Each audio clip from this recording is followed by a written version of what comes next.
These are the legs of a tiny army of robots. So small, they are dwarfed by a single-celled paramecium.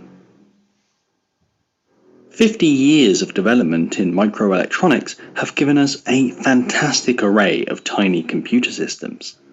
But that is only half the puzzle. A robot also needs to move.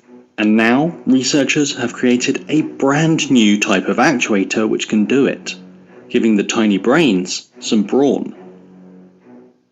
Up until now, making moving parts at the micron scale has proven tricky.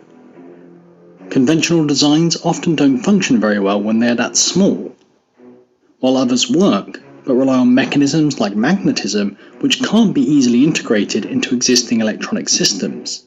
But the new design, called a surface electrochemical actuator, can be fabricated using similar processes to those used to produce microchips. That means the tiny legs can be added directly to the devices that control them. To make the legs, a 7 nanometer thick sheet of platinum is coated on one side with an inactive material like graphene. The legs are then patterned using a technique called lithography, and the excess material is removed. In order to work, the legs need to be in water, but the concept is relatively simple. When a current is passed through the platinum, charged water particles are attracted to the uncoated surface. The force of these particles binding to the metal creates stress on one side of the sheet, and that is what makes it bend. By reinforcing sections of the sheet, the bending can be controlled more specifically, and voila, a tiny robot leg. The robots are equipped with 2 minuscule solar cells.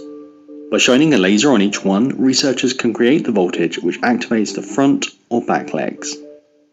These new actuators allow the tiny circuit to move, and because they are created using the same well-understood manufacturing processes as semiconductor electronics, their production can be easily scaled, making millions of tiny robots at the same time.